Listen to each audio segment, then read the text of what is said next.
Motivation ये है, ये आज मुश्किल है पर कल बेहतर होगा, बस तुम उम्मीद मत छोड़ना। मेरे प्यारे साथियों, यही वो उम्मीद है जिसके चलते हम हर दिन एक नई चुनौती को लेने के लिए तैयार हो जाते हैं। आज मुश्किल है, मुश्किल हर समय को आप समझ सकते हैं और हर बेहतरी को आप समझ सकते हैं। असल में ये लेने वाले के ऊपर निर्भर करता है कि वो परेशानियों को अपॉर्चुनिटी समझता है या फिर उन्हें मुसीबत समझता है। और जो व्यक्ति परेशानियों में अपॉर्चुनिटी ढूंढ ले वही इस दुनिया पर राज करता है। जहां जहां पर संकट आए और वहां पर किसी व्यक्ति ने उस संकट को अगर एक उपलब्धि में बदल दिया, एक सुअवसर में बदल दिया, तो वो व्यक्ति उस जगह का बादशाह बन गया। देखिए, एक सिंपल सी बात है, अक्सर मैं ये विद्यार्थियों को लाइन बोलता हूं, लेकिन ये हर व्यक्ति पर लागू होती है, इसे आप मानिएगा। और कैसे आप अपने ऊपर अप्लाई करेंगे ये आपके ऊपर निर्भर करता है, लेकिन सच्चाई ये है, बहुत सारे सक्सेसफुल लोग इस दुनिया में ऐसे हुए हैं।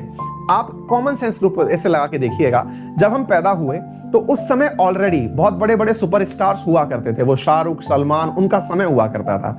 उस समय ऐसा लगता था कि ये इररिप्लेसेबल हैं, इनको कोई भी रिप्लेस नहीं कर पाएगा क्योंकि ये इतने बड़े सुपरस्टार्स हैं। समय बदला, ऑनलाइन मीडिया का जमाना आया, मतलब ये ओटीटी प्लेटफॉर्म्स आए, नए नए सुपरस्टार्स निकल के आए। फिर उनको देख करके लगा कि अब रणवीर कपूर, रणवीर सिंह, इनको कोई रिप्लेस नहीं कर पाएगा।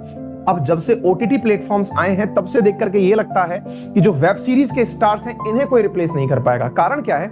जब चीजें चेंज होती हैं तो जो चेंज नहीं हो पाए वो लोग खत्म हो जाते हैं। परेशानियां उनके लिए आती हैं जिन्होंने अपने आप को कहीं जमा के रख लिया, लेकिन जो व्यक्ति एनी टाइम अपने लिए अवसर तलाश रहा होता है उसे मौके मिल जाते हैं। अब आप कहेंगे सर हम फिल्मों में तो काम कर नहीं सकते, बिल्कुल सही है, लेकिन पता है आपको, आप में से बहुत सारे विद्यार्थियों ने पढ़ाई इसलिए छोड़ दी कि मैं तो उसी दिन पढ़ूंगा जिस दिन टीचर सामने होगा और मैं कॉपी लेके बैठा रहूंगा। वो निकल चुके हैं पढ़ाई से बाहर, मतलब वो रहे होंगे कभी के कोई टॉपर, कभी 30 मार्क खान। लेकिन अब क्या है, अब ये ऑनलाइन में समय आया और ऑनलाइन में जो बच्चा अपने आप को एडजस्ट नहीं कर पाया वो पढ़ाई में पिछड़ गया, क्योंकि वो उम्मीद में है कि वही दिन वापस आएगा। और कोरोना वही दिन वापस आएगा ऐसा पता नहीं है, क्योंकि इस काल में एग्जाम्स भी हो चुके हैं और ऑनलाइन पढ़े हुए बच्चे जो हैं वो आगे भी निकल चुके हैं। ऐसा ही यूपीएससी के साथ होने वाला है। इस बार का जो यूपीएससी एग्जाम है वो ऑनलाइन वालों का ही एग्जाम होने वाला है, क्योंकि ऑफलाइन तो बच्चा कहीं कोचिंग ले ही नहीं पाया है। तो यानी कि एकदम चीजें बदल रही हैं और आप बदलती हुई चीजों में अगर अवसर तलाशते,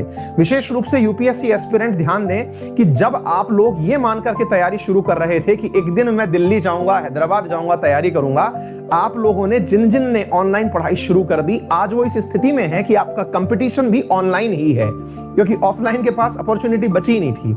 आपको ये समझना होगा, क्योंकि चीजें बदल रही हैं और आपने अगर उनको अपने लिए अवसर में नहीं बदला तो आप सिलेक्शन की तरफ नहीं बढ़ेंगे। ये सर्वथा सत्य है। हम लोगों ने भी, हम ऑफलाइन के ट्रेडिशनल टीचर रहे हुए हैं, 11 साल हो गए पढ़ाते हुए, ऑफलाइन में खूब पढ़ाया है, लेकिन ऑनलाइन आए तो ऑनलाइन पढ़ाना शुरू किया। यही है वो चीज कि समय मुश्किल का प्रतीत होता है, लेकिन देखने वाले के लिए वो अवसर होता है।